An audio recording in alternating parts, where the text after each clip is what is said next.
Allahu Akbar. Bismillahirrahmanirrahim. Alhamdulillah Rabbil Alamin. Isang mapagpalayang araw po sa atin lahat mga kaibigan. Ngayon po ay ika-12 ng Disyembre 2025. At tayo po ay mayroong napakahalagang ibubunyag ngayon. Sapagkat sa oras na ito, may baka patay ngayon ng ating pong source o subject matter ay nanganganib po ang kanyang buhay. Bakit?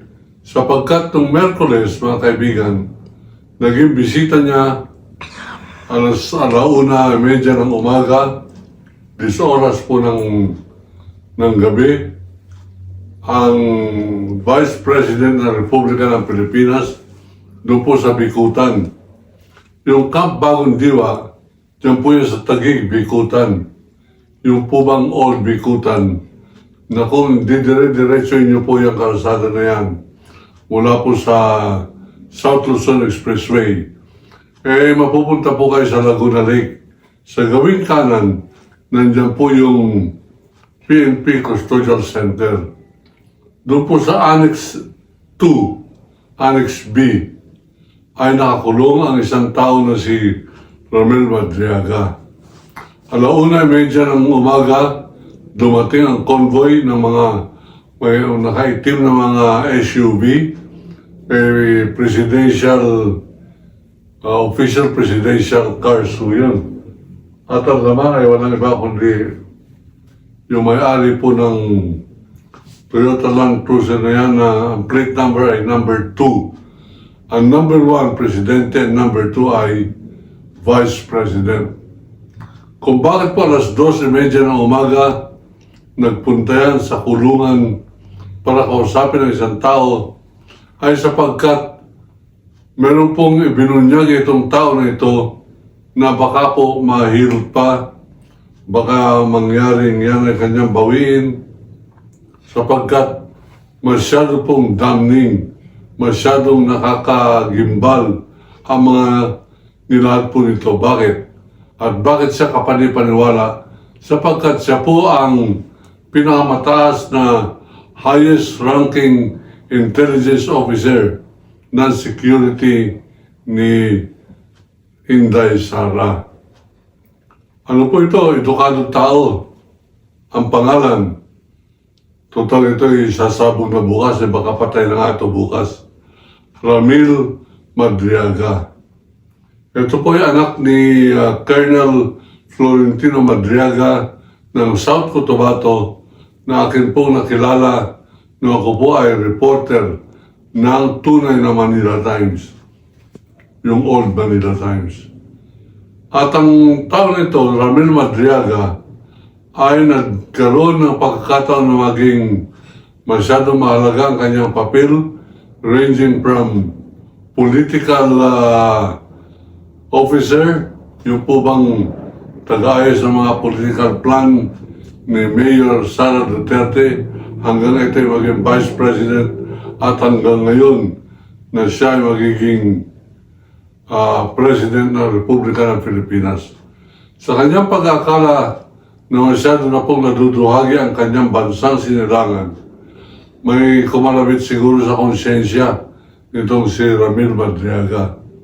At nagpasya siya na sabihin lahat ng nalalaman niya para pabulaan pa ang lahat ng kasinungalingan ni Sara Duterte at lahat ng kanyang inupahang mga Davao Death Squad trolls, DDS or Duterte diehard supporters. Abay, hindi niya na pumatis yan. Harapan. At mukhang sapagkat siya may pribilehyo, mga kaibigan, na meron siyang telepono sa loob ng piitan ng Bikutan. Yung Bikutan, tulad mo aking sinabi, yan po ay Official Custodial Center ng Philippine National Police. Nandiyan ang mga VIP na nakulong, nandiyan yung mga hardened criminals, at nandiyan yung mga special, very important prisoners pareho ni Ramil Madriaga. Bakit po siya pinuntahan ng isang araw? noong December 10, mga kaibigan. Alauna, medya ng umaga, pinuntahan siya ni Vice President Sara Duterte sa ngayon po sa ating mga spy. Alam po ninyo, kami mga veteranong medyaman, mga inaalagaan po kami mga spy. Yung namin natulungan nung araw, halimbawa naging biktima ng injustice, na biktima ng mga illegal arrest na media o kung sino man siya. At pag tinulungan namin, ang tinatanong, magkano pong kabayaran? Wala akong pera. Kaya mo na, parang Don Vito Corleone po yan ang The Godfather. Darating ang panahon, ako naman ang hihiling sa iyo. At ito nga po, nahiling po natin ang impormasyon sapagkat nakarating po sa atin ang balita na merong prepare na affidavit na nasumiti na sa Office ng Department of Justice, itong si Ginoong Ramil Madriaga. Sino ba ito si Ramil Madriaga? Tulad po natin sinabi, siyang top intelligence officer na ni Sara Duterte bilang Vice President.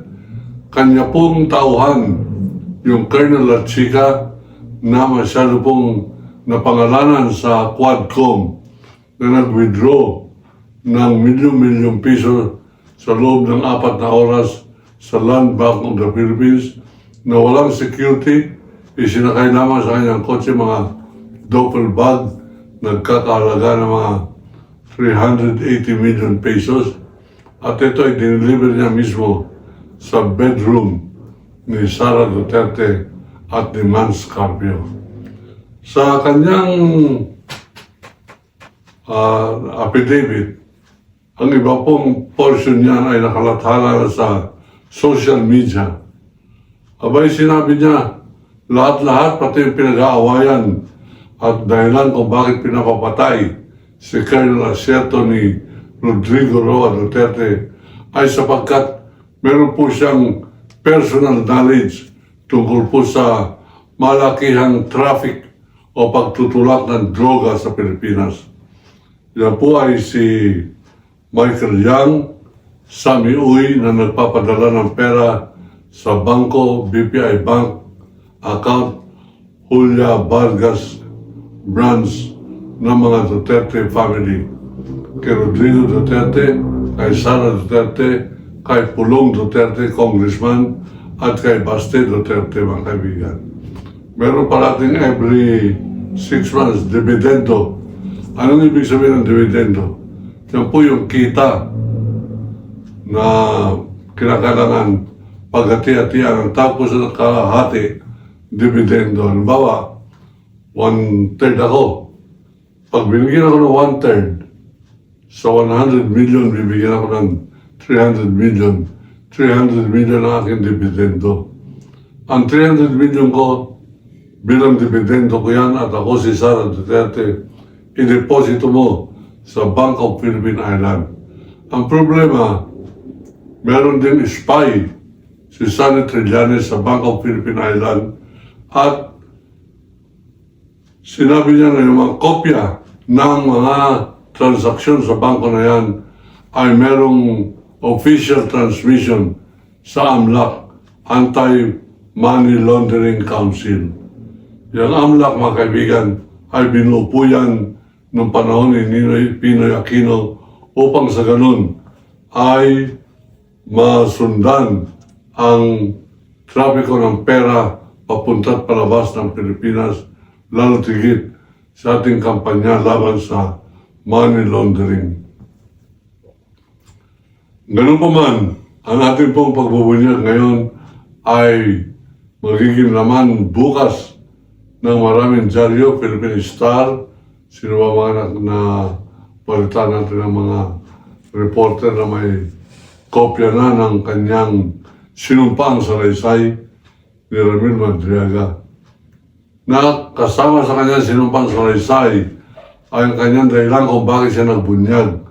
Ang sabi niya, hindi ko na matiis yung nangyayari sa ating bansa, kung paano niloloko ang ating bansa, kung paano kinokontrol ng ng mga inchik ang ating mga gadget, mga cellphone, at ang ating mga social media, abay, kinakailangan na ang maging sandata dito ay katotohanan. Kaya nga po, naglaad siya ng katotohanan, ngunit sinabi niya, ito na rin ang maaari maging mitya ng aking buhay. Pero bago ako mapatay, akin nang binibigyan ng kopya, sworn statement, ang Department of Justice. Mapatay man ako bukas o mamayang gabi, may kopya na po na hindi ko na maaaring pabulaanan kasi ako'y patay na. Ngunit, yan po'y mabigat sapagkat bago ko mamatay, ay nasumpaan ko na po yan. Ito po ang buod po nito ay malawakang ebidensya tungkol sa trafficking ng droga, pagtutulak ng droga ng pamilya Duterte, tungkol sa pagpasok ng mga paramilitary personnel ng POGO, yan pong Philippine Offshore Gambling Operation, POGO. At yung pong pagbibigay ng mga inchik at mga drug lords na pareho ni Sammy Uy, Michael Yang, Richard Lim, ng pera para makontrol ang politika ng Pilipinas. Abay, nakagimbar masyado ito, mga kaibigan. Sapagkat, alam po naman natin, ang ating pong gobyerno, lalo tigil ang COMELEC, at ganoon na rin ang mga mambabatas o mga halal. Palagi pong kurap yan sapagkat Pilipino yan. Ang Pilipino, hindi naman po talaga kurap yan. Napaka-kurap na tao. At yan ang dahilan kung bakit kontrolado ng inchik ang ating eleksyon, kontrolado ng inchik ang ating Supreme Court, kontrolado ng inchik ang ating Senado, sapagkat pera-pera lamang ang kalakaran sa lahat ng sangay ng gobyerno. Ang hindi yata lang nila nadadaan ng pera-pera ng mga inchik ay ang Malacanang, sapagkat may balita din po tayo na lumabas ng desisyon ng korte na bibigay ng kapangyarihan kay Marcos na pwede niyang withdrawin ang ilan sa mga bank accounts niya na nagtototal po ng bilyon-bilyon dolyar. Kaya hindi po kaya ng mga inchik yan si Bongbong Marcos. Kaya napaka-yaman po niyan. Kaya lang, yung duong Ilocano niya, abay, masyado pong mukhang dinibdib ni Bongbong Marcos ang kanyang pagiging Ilocano. Ang sabi ng isang reporter, pag pinakawalan niya raw yung 1,000, mga kaibigan, sigpit ang kanyang pagkakapit. Pag tinanggap mo yung 1,000, medyo burado na ang mukha ng mga nakadrawing dyan sa 1,000 na yan sapagkat parang ayaw humiwalay sa kamay ni Marcos yung 1,000.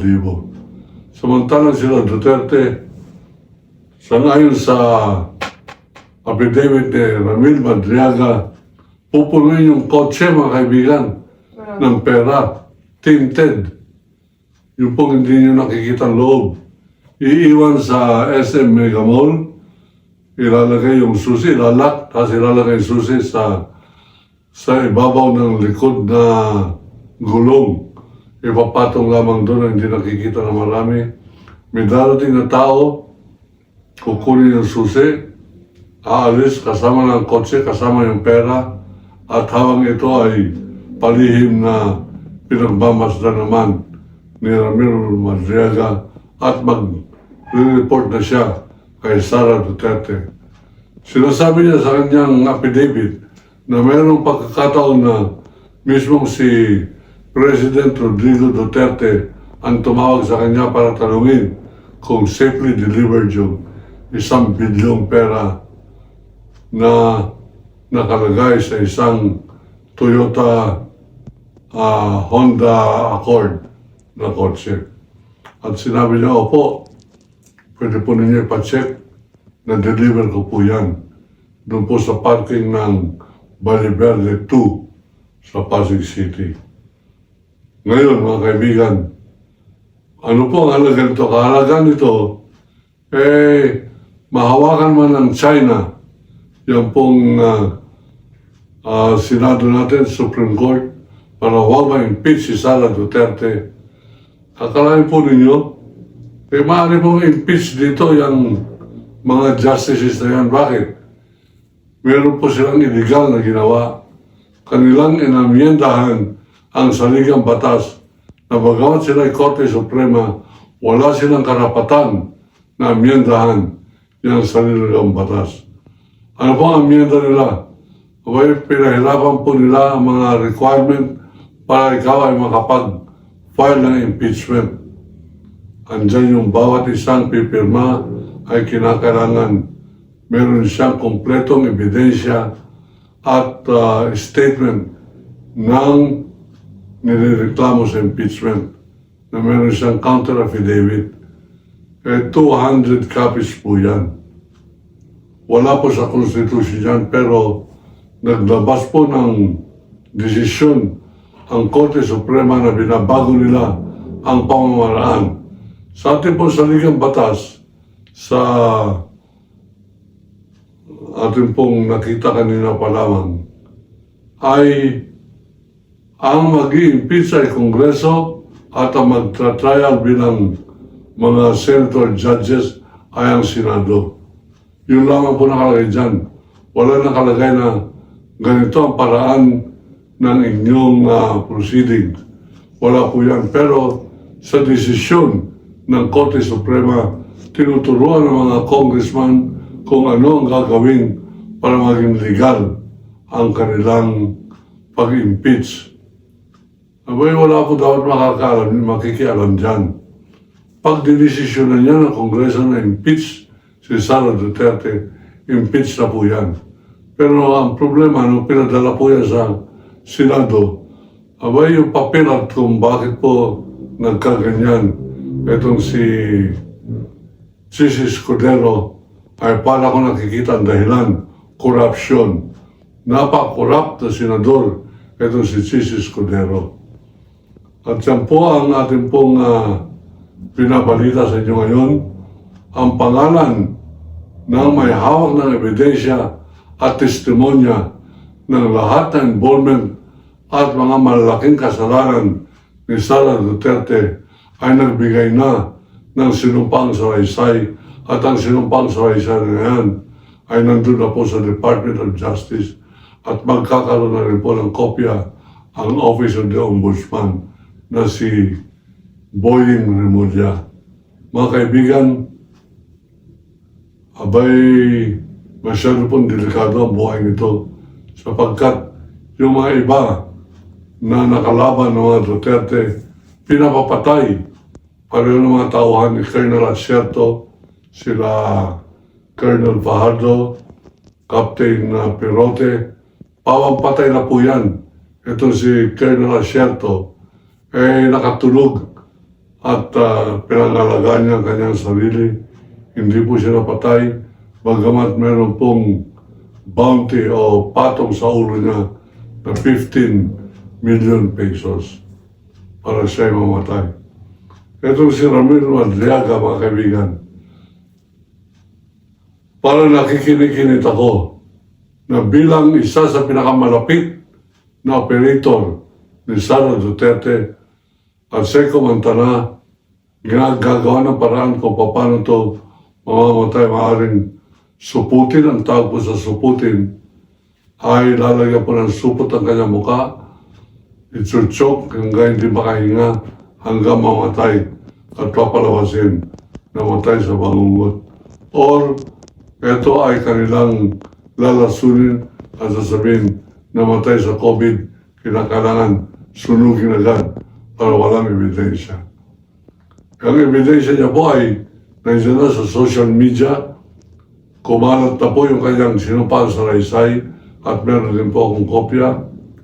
At ito nga po ay ating pong pag-aaral na mabuti kung paano pa malulusutan ito ni Sara Duterte.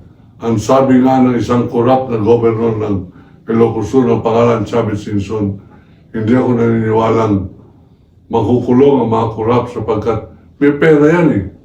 Yung may pera, hindi nakukulong sa bansa ito. Abay, napakaganda naman ang paniniwala ni Chavez Singson sa tunay na anyo ng Philippine Judikatura o ng justice system sa Philippines. Kaya tama na merong ICC sapagkat wala tayo masyadong makakasiguruhan na magkakaroon ng katarungan sa ating bansa habang umiiral pa yung kultura ng corruption, habang umiiral pa yung kalakaran, kultural ng mga Duterte, habang meron pa mga Chavez Singson, habang meron pa tayo mga corrupt na mga military o police, abay, dapat po talaga magbalik tayo sa International Criminal Court na tinakbuhan ni Duterte. Bumalik po tayo. Wala naman tayong dapat ikatakot.